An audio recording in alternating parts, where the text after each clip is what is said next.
కొత్త డ్రామా షురూ చేసిన యాంకర్ శ్యామల ఓడిపోయిన 4 రోజుల తర్వాత వచ్చి పాపం థ్రెటనింగ్ కాల్స్ వస్తున్నాయని చెప్పి చంపేస్తామని బెదిరిస్తున్నారు అని చెప్పేసి పాపం విక్టిమ్ కార్డ్ ప్లే చేయడానికి, సింపతి డ్రామాలు క్రియేట్ చేయడానికి ట్రై చేస్తుంది. అదేదో రేవ్ పార్టీ గురించి ఏదో ట్రోల్స్ చేశారని గబగబా వెళ్ళిపోయి కంప్లైంట్లు ఇచ్చావు కదా, పరువు నష్టం దావాలు వేస్తా అన్నావు కదా.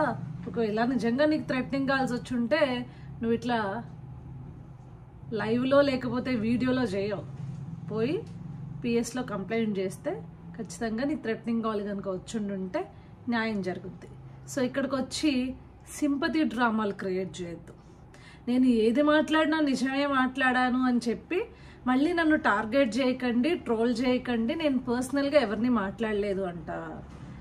నువ్వు పవన్ కళ్యాణ్ గారి పైన వ్యాఖ్యలు చేసింది తెలీదా, లేకపోతే పిల్లి పిట్ట కథలు చెప్పేసి తెలుగుదేశం పార్టీ నాయకుడు చంద్రబాబు నాయుడు గారిని కానీ లేకపోతే పవన్ కళ్యాణ్ గారిని కానీ ఏ రకంగా సంబోధించావో గుర్తులేదనుకుంటున్నావా? అన్నీ గుర్తున్నాయి. కాకపోతే కూటమి కార్యకర్తలు కంటే తెలుగుదేశం పార్టీ మరియు జనసేన కార్యకర్తలు ఎవరికి నిన్ను పట్టించుకునేంత టైం కానీ, నీకు సినిమా ఇచ్చేంత, అంటే నీకు ఒక సీన్ క్రియేట్ చేసేంత తాకత్ కానీ నీకు లేదు. అది గుర్తుపెట్టుకో. ఎందుకంటే నువ్వు నెల్లూరు నుంచి శ్రీకాకుళం లెక్క చెప్పావు కదా రూట్ మ్యాప్, నువ్వు ఎక్కడ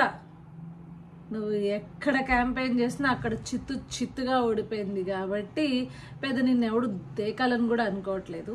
సో మీడియా ముందుకు వచ్చి ఈ షోలు ఆపమ్మా. ఒకవేళ నిజంగా కనుక నీ మీద ఏదైనా ఇట్లా థ్రెటనింగ్ కాల్స్ అవి వచ్చుండుంటే పో, లీగల్గా యాక్షన్ తీసుకో, ఎవడు వద్దనలేదు. అదే కానీ అంతేగాని మా పార్టీ తెలుగుదేశం పార్టీ మరియు జనసేన పార్టీల దగ్గర నుంచి ఇట్లా కార్యకర్తల దగ్గర నుంచి ఇట్లాంటి కాల్స్ వస్తున్నాయని చెప్పేసి మీడియా ముందుకు వచ్చి సొళ్ళు పురాణాలు చెప్పి డ్రామాలు చేయొద్దు.